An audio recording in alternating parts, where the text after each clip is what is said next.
Have you ever looked up at the night sky and felt a profound sense of loneliness, a quiet certainty that we are utterly alone in the vast, silent darkness? What if that certainty was shattered, not by a friendly greeting, but by a chilling, undeniable whisper from the void that proves we are not, and have never been, alone? This is the story of that whisper, an object that defied our understanding of the universe, and a world that would never be the same. It all began with a number, 0.005%. On September 19, 2025, that single figure ripped through the fabric of our reality. It was the centerpiece of a paper published by a team of 20 scientists, a veritable who's who of astrophysics and celestial mechanics, led by the formidable Dr. Elena Vasquez. Their subject was an interstellar object designated 3I Atlas, a cosmic wanderer that had drifted into our solar system from the cold, dark expanse between the stars. But according to their research, this was no ordinary wanderer. For months, 3I Atlas had been tracked by a global network of 227 observatories, its every movement scrutinized. Vasquez and her team had collated this mountain of data, running it through the most sophisticated orbital mechanics models humanity had ever created. The results were not just strange, they were impossible. The object was not following a natural trajectory, a graceful arc dictated by the sun's gravity. Instead, it was executing a series of impossibly precise maneuvers, using Venus, Mars, and then Jupiter for gravitational assists. It was a cosmic billiard shot of unbelievable complexity, a sequence of flybys so perfect that the statistical probability of it occurring by chance was less than 1 in 20,000. The paper was an academic bombshell. It concluded, with cold, hard mathematics, that the path of 3I Atlas was not random but deliberate. It was a trajectory designed with an almost artistic elegance, a path of maximum efficiency, intended to gather the most scientific data from our solar system's key planets while expending minimal energy. It was, the paper asserted, the hallmark of intelligent mission planning. The reaction from the scientific establishment was swift and brutal. It was a coordinated, almost panicked attempt to smother the fire before it could spread. Dr. Vasquez and her co-authors were branded as heretics, their careers threatened overnight. They were accused of sensationalism, of abandoning the scientific method for tabloid headlines. The message from the ivory towers of academia was clear. This is not a conversation we are willing to have. But they had made one critical miscalculation. In their haste to control the narrative, they forgot one of the core tenets of the modern age. Data wants to be free. The trajectory data for 3I Atlas was public. It had been logged by observatories from Chile to Hawaii, from government-funded arrays to backyard telescopes. As the professional backlash against Vasquez reached its zenith, a new movement was stirring. All around the world, amateur astronomers, the passionate and dedicated sentinels of the night sky, began downloading the data. They ran their own calculations, scribbling equations on whiteboards in their basements, their computers humming through the night, and one by one they all came to the same chilling conclusion. Vasquez was right. The numbers didn't lie. The bombshell had detonated. The paper went viral, spreading through social media and online forums like wildfire.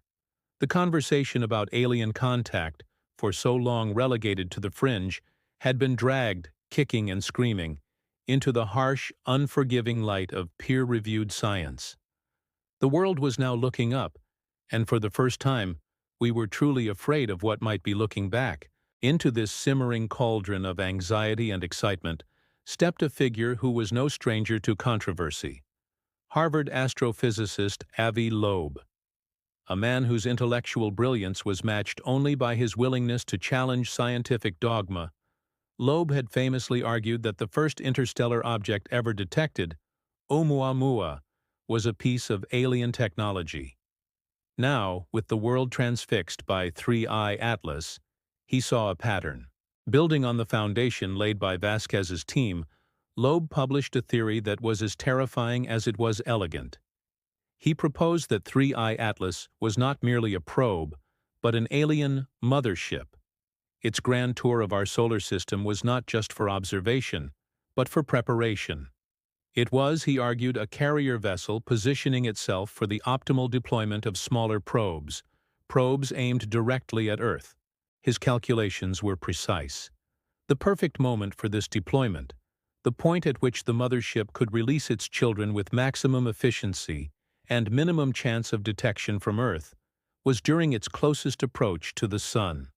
Hidden in the star's blinding glare, it could perform its work unseen. Loeb's models predicted that any probes released would execute a sophisticated reverse Earth maneuver, a complex slingshot trajectory that would use the Sun's gravity to pivot and accelerate them toward their target. The projected arrival window for these probes in Earth's vicinity was a 2-week period between November 21 and December 5, 2025. The theory ignited a global firestorm.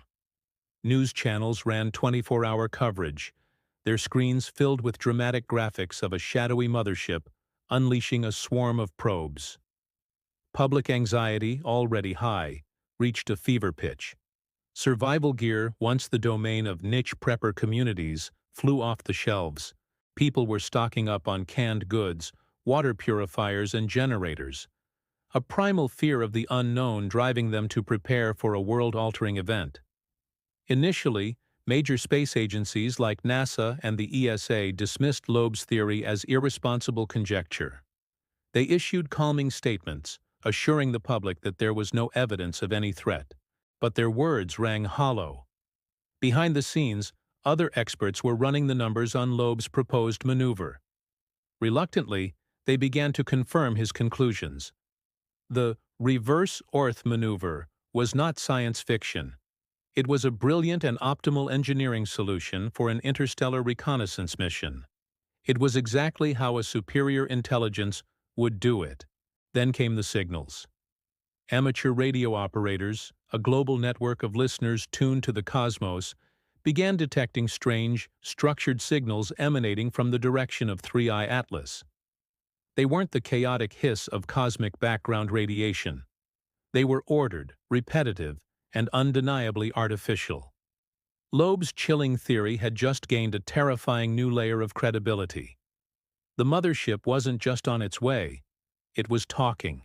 Just as the world was grappling with the idea of a mothership poised at the edge of our solar system, the story took another, even more bizarre turn. In late September, astronomers at the European Southern Observatory in Chile, using the powerful Very Large Telescope, noticed something that made them question their own instruments. 3I Atlas, a supposedly solid, inert rock hurtling through space, was changing. It was physically growing. The alert went out, and the Hubble Space Telescope, our unblinking eye in orbit, was redirected to stare into the abyss at this enigmatic visitor. The high-resolution images it sent back were shocking. Geometric, perfectly symmetrical structures were actively assembling themselves on the object's surface. They weren't random crystalline growths. They looked manufactured, intricate lattices and arrays composed of complex metallic compounds that gleamed in the distant sunlight. And it was happening fast, at a speed that defied any known natural process, from crystallization to geological accretion. It was as if we were watching a skyscraper being built in a matter of hours. This time, there was no containing it. The evidence was too clear, too visceral. Amateur astronomers with high-powered telescopes captured their own footage, shaky videos of the impossible structures blooming on the surface of 3I Atlas. The footage went viral, making it impossible for governments or space agencies to control the narrative with placid reassurances. The world could see for itself that something unnatural was happening. The mystery deepened when radio telescopes, listening intently, detected a direct correlation between the physical changes and the object's electromagnetic output. As each new structure clicked into place, a powerful structured radio burst was emitted. The signals were complex, layered with information, but the purpose was becoming terrifyingly clear. Analysis suggested that 3I Atlas was systematically constructing a sophisticated sensor array, a massive instrument for observation. And as it aligned its path with the ecliptic plane, the plane on which Earth and the other planets orbit, a chilling conclusion became inescapable. We were not just the observers of a cosmic anomaly. We were the primary subject of its investigation. The alien object wasn't just looking, it was building a better eye to watch us with. On September 24th, the universe decided to intervene. A powerful coronal mass ejection, CME, a violent eruption of plasma and magnetic fields from the Sun, was barreling through space. Initial predictions from solar observatories showed its trajectory would pass harmlessly wide of 3I Atlas. It was a non-event, a routine solar storm that posed no threat. But the predictions were wrong. In a stunning deviation from its expected path, the CME curved, as if guided by an unseen hand, and collided directly with the interstellar object. The world's astronomers held their breath, expecting the fragile, newly formed structures to be vaporized, the object itself perhaps knocked from its course, or even destroyed by the billion-ton wave of superheated plasma. What happened next defied the laws of physics as we knew them. Instead of being destroyed, 3I Atlas absorbed it. The object didn't just withstand the CME, it drank it. Its brightness, as seen from Earth, increased 40-fold in a matter of minutes, blazing like a newborn star in our telescopes. The mysterious structures on its surface began to glow, channeling the stellar plasma through their intricate conduits, converting the raw, chaotic energy of the Sun into something else entirely. That something was a signal. A complex, multi-layered, and heavily encrypted beam of information was suddenly blasted out from the object, aimed with pinpoint precision directly at Earth. The SETI Institute, which had searched for decades for a whisper of intelligent life, was suddenly hit with a shout. They hailed it as the moment they had been waiting for, a potential first confirmed extraterrestrial communication. This was it, first contact. But as data from the signal flooded in, the initial euphoria curdled into dread. This was not a greeting. It was not a message of peace or a map to the stars. The transmission structure suggested it was a systematic technological survey. The beam was sweeping across Earth's surface, its frequencies shifting in a way that suggested it was actively scanning our population centers, our power grids, our communication networks, our military infrastructure. It was a planetary reconnaissance scan of unimaginable sophistication. The event fundamentally shifted the global perspective. The academic curiosity and public awe were replaced by the cold, hard calculus of national security.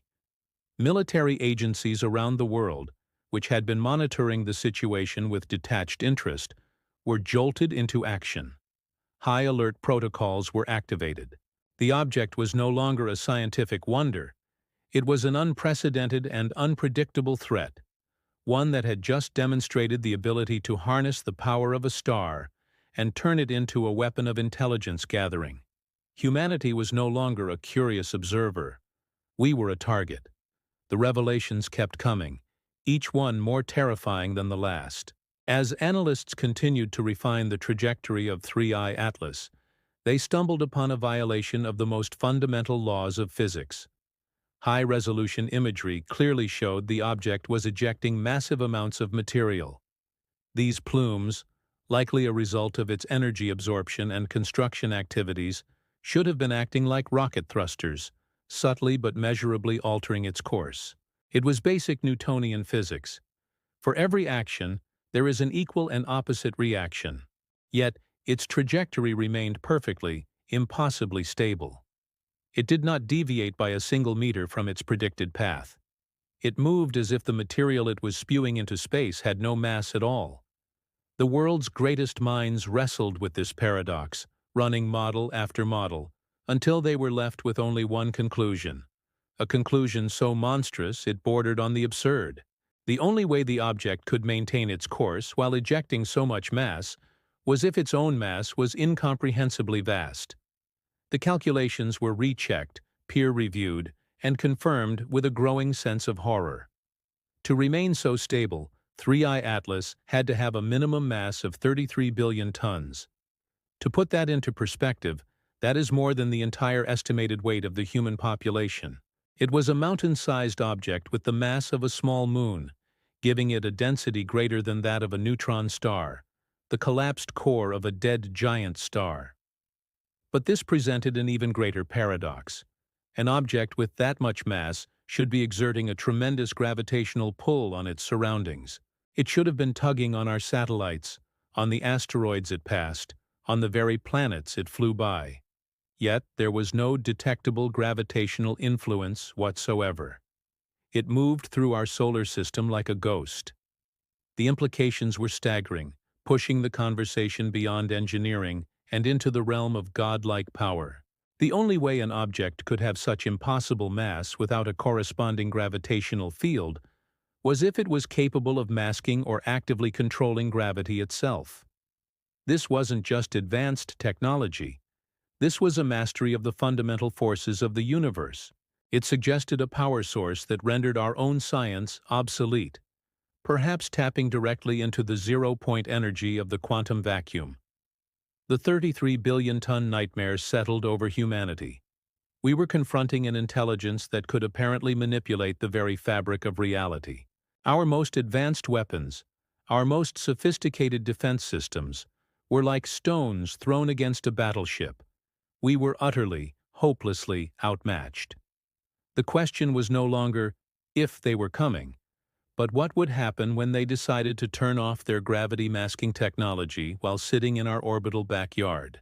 As October drew to a close, a new and profound anxiety settled over the planet. The celestial clockwork of our solar system was about to hand our mysterious visitor the perfect gift, an impenetrable cloak of invisibility. On October 29th, 3I Atlas was set to begin its passage behind the Sun, a period known to astronomers as solar conjunction. For nearly 6 weeks, the object would be completely hidden from our view, its light and radio signals drowned out by the overwhelming glare and radiation of our own star. The timing was almost too perfect, aligning precisely with Avi Loeb's prediction for when the Mothership would be most likely to deploy its probes. This impending blackout plunged the scientific community and global governments into a state of extreme agitation. For 6 weeks, we would be completely blind to the actions of an object that had already demonstrated active construction, impossible physics, and the ability to weaponize the sun's own energy. What would it do during its time in the dark? Would it release its probes? Would it build new, more formidable systems? Would the object that emerged from the other side be the same one that went in? An unprecedented international effort was mobilized. Geopolitical rivalries that had defined the 21st century were momentarily set aside. The United States, China, Russia, and the European Union began sharing sensitive satellite data, repositioning invaluable space-based observatories and deep space probes to try and catch even the faintest whisper of activity from behind the sun. It was a desperate, long-shot attempt to peek behind the curtain. On the ground, a global network of amateur astronomers organized what they called the Blackout Watch. They would coordinate observations looking not for the object itself, but for any secondary effects, unusual solar fluctuations, strange auroras on Earth, or the telltale glint of small metallic objects emerging from the sun's glare on trajectories toward our planet. The world held its breath. The weeks leading up to October 29th were filled with a quiet, collective dread. We were bracing for a period of profound uncertainty, acutely aware that our fate might be decided while we were looking the other way. The disappearance of 3I Atlas wasn't just an astronomical event, it was a psychological countdown, a 6-week-long vigil at the edge of the unknown. During the tense weeks of the solar blackout, with no new data coming in, scientists and analysts went back to the beginning, back to the foundational evidence that had started it all. The trajectory.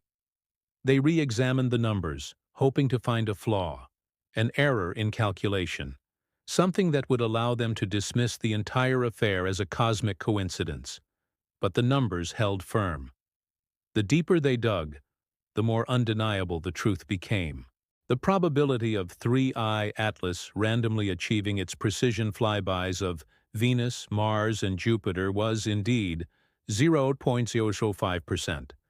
The trajectory was hailed again, this time with a mixture of awe and terror, as a masterpiece of mission planning. The object hadn't just blundered into our solar system, it had entered with purpose. Its path maximized scientific data gathering, taking readings from the toxic atmosphere of Venus, the dusty red plains of Mars, and the turbulent storms of Jupiter, all in one elegant, energy-efficient sweep. It was a grand tour that exceeded the best capabilities of our own space agencies. Furthermore, analysis of its approach vector revealed another layer of chilling intentionality. It had arrived from a direction close to the galactic center. From Earth's perspective, this path kept it hidden in the dense, bright star fields of the Milky Way until the last possible moment. It was a deliberately stealthy approach, giving humanity only a few short months to detect, observe, and react. The evidence painted a clear and terrifying picture. This was not a cosmic wanderer. This was a carefully planned, flawlessly executed intelligence-gathering operation. The creators of 3I Atlas possessed a deep, intimate understanding of celestial mechanics, physics, and, most disturbingly, human surveillance capabilities and limitations. They knew how to move through our backyard without being seen until they were ready to be seen. The trajectory wasn't just a path through space. It was a statement of intellectual and technological superiority. By early October, with the object hurtling towards its solar conjunction, the scientific community, once united in its skepticism, had fractured into warring factions. The debate was no longer about whether the object was artificial. The evidence was too overwhelming. The new, far more urgent debate was about its intentions. Was it a peaceful explorer, a cosmic historian, or something far more sinister? This debate was inflamed by the introduction of the dark forest hypothesis into the mainstream discourse. A concept borrowed from science fiction but rooted in game theory, it posits that the universe is a dark forest filled with silent hunters. Advanced civilizations, it argues, remain quiet and hidden, because to reveal your existence is to invite your own destruction by a more technologically advanced competitor. Survival depends on silence and, if necessary, preemptive strikes against emerging threats. Proponents of this theory argued that the behavior of 3I Atlas was perfectly consistent with this grim hypothesis. Its stealthy approach, its systematic scanning of our planet's capabilities, its impossible technology, it was all textbook strategic reconnaissance, the kind a civilization would conduct before a potential preemptive strike to eliminate a nascent competitor, humanity. The suggestion sparked a brutal academic war. The scientific establishment, led by many of the same figures who had initially tried to discredit Dr. Vasquez, condemned the dark forest theorists as fearmongers. They argued it was irresponsible speculation that could lead to global panic and potentially a hostile human response to a benign visitor. But their arguments were undermined when leaked internal documents revealed that these same institutions were secretly developing contingency plans and threat assessments for this exact worst-case scenario. The debate spilled out of the labs and universities and into the global public square. Military analysts, philosophers, theologians, and politicians all weighed in. Was it our moral duty to broadcast a message of peace? Or was that a suicidal act of cosmic folly? The world was locked in a complex and contentious dialogue about whether we were facing a friend, a foe, or an intelligence so profoundly alien that human categories like good and evil were simply meaningless. Before the object disappeared behind the sun, humanity had one last crucial opportunity to study it up close. The Mars flyby on October 3rd was a moment of global unified focus. It represented our best chance to move from theoretical models to direct observation, to gather concrete intelligence on the mysterious visitor. An unprecedented international fleet of spacecraft was marshaled to document the encounter. Orbiters and rovers from NASA, the ESA, China, and the UAE, assets from nations that were often geopolitical rivals, were coordinated in a seamless ballet of observation. The mission was simple: gather as much data as possible. The high-powered cameras on orbiters like the Mars Reconnaissance Orbiter were expected to resolve features on the surface of 3I Atlas as small as a few meters. Scientists hoped to get clear images of the mysterious growing structures, to analyze their composition, and perhaps even identify individual technological components like power sources or communication arrays. Rovers on the surface, like Perseverance and Curiosity, would point their own cameras and sensors to the Martian sky, providing a unique ground-level perspective of the flyby. The objective was to understand the object's operational procedures. How did it gather data? What parts of Mars was it most interested in? Did it deploy any smaller instruments? The flyby was treated with the gravity of a historic event, a moment that would be remembered for centuries. It was our first, best chance to get answers, to peer through the keyhole and gain some small insight into the nature and purpose of Earth's enigmatic guest. The data streamed in, and teams of scientists across the globe began the painstaking work of analysis, knowing that the secrets they uncovered could determine the future of humanity. As the world pored over the new data from the Mars flyby, a team of astronomers reviewing archival images from the Hubble Space Telescope made another discovery that sent shockwaves through the scientific community. It was an impossible feature that had been there all along, hiding in plain sight. 3I Atlas possessed an anti-tail. Ordinarily, comets have two tails: a dust tail, pushed away from the sun by solar radiation, and an ion tail, blown back by the solar wind. Both tails, without exception, point away from the sun.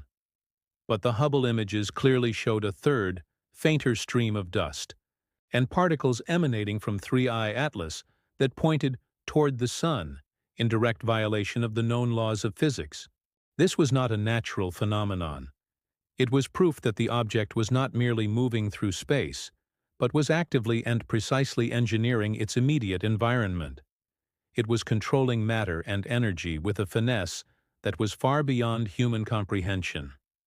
Authorities initially tried to classify the finding, fearing it would cause even more panic, but the anomaly was too obvious. It was quickly and independently confirmed by amateur astronomers who went back through their own images and saw the faint, ghostly finger of dust pointing defiantly at our star. The anti-tail wasn't even static.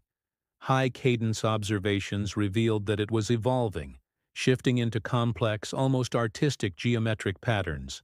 Some analysts, overwhelmed by its beauty, speculated that it could be a form of visual communication, a cosmic artwork painted on the canvas of our solar system. Military strategists, however, saw something far more menacing. They assessed it as a potential act of psychological warfare. It was a deliberate, overwhelming, and undeniable display of technological superiority, a calling card left by an intelligence that could bend the rules of the universe at will. It was a quiet, elegant, and terrifying way of saying, whatever you think you know, whatever you think you can do, it is nothing compared to us. The weeks of the solar blackout passed in a blur of anxiety and anticipation.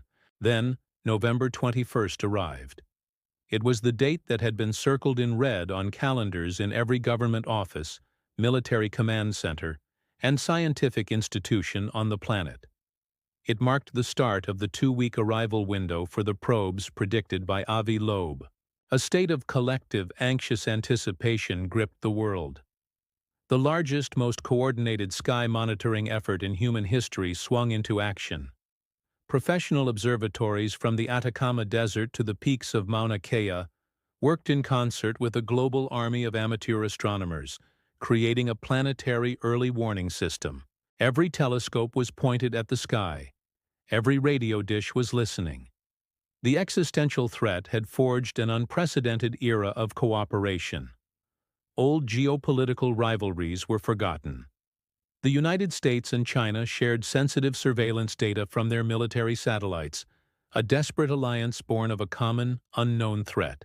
The world held its breath, counting down the days to December 5th, a date that could signify humanity's most profound discovery or its final chapter. That 2-week period was surreal. Businesses operated, people went to work, but there was a constant underlying tension. Every news report of a meteor, every strange light in the sky, sent a ripple of panic through social media. The deadline became a focal point for all our hopes and all our fears, forcing a global confrontation with our own vulnerability and our place in the universe. We were a species waiting for a verdict, staring into the darkness and praying that nothing stared back.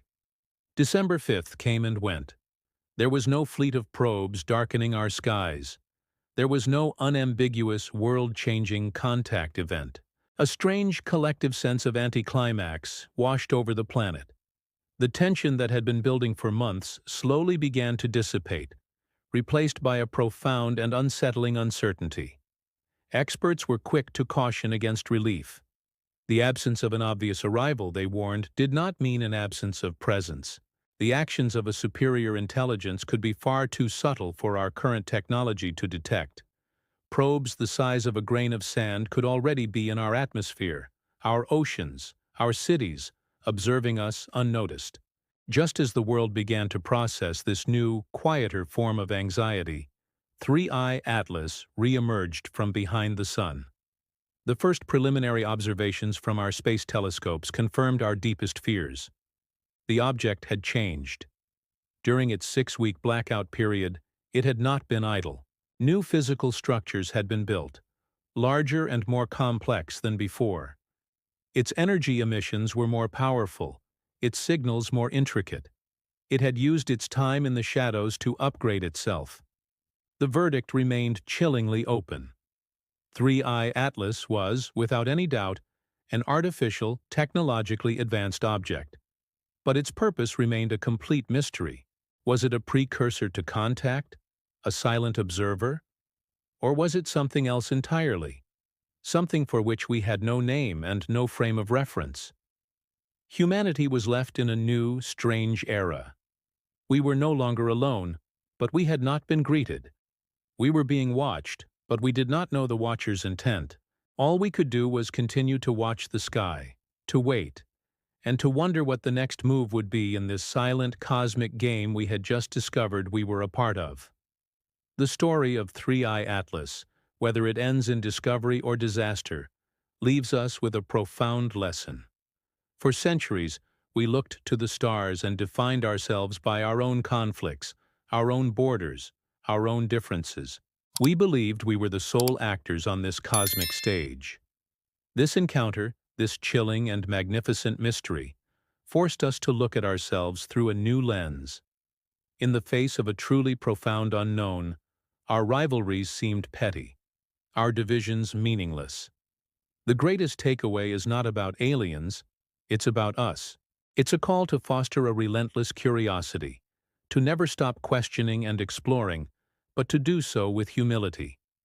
It's a reminder that the universe is far stranger and more complex than we can possibly imagine, and our understanding is just a flickering candle in an infinite darkness. We must learn to embrace uncertainty, to make decisions in the absence of complete information, and to find unity in the face of shared existential questions. In your own life, how often do you let fear of the unknown stop you from exploring a new idea, a new path, or a new perspective? The story of Atlas teaches us that the unknown is not something to be feared, but something to be faced, together, with open eyes and an open mind. What do you think the ultimate purpose of an object like 3I Atlas would be? Is the dark forest a plausible theory for how civilizations might interact, or is that just human cynicism projected onto the cosmos? I'd love to read your thoughts in the comments below. Thank you for joining me on this journey into the unknown. I wish you all good health and a clear view of the stars. And if you enjoyed this story and want to explore more of life's biggest questions, please consider subscribing to the channel. You never know what mysteries we might uncover next.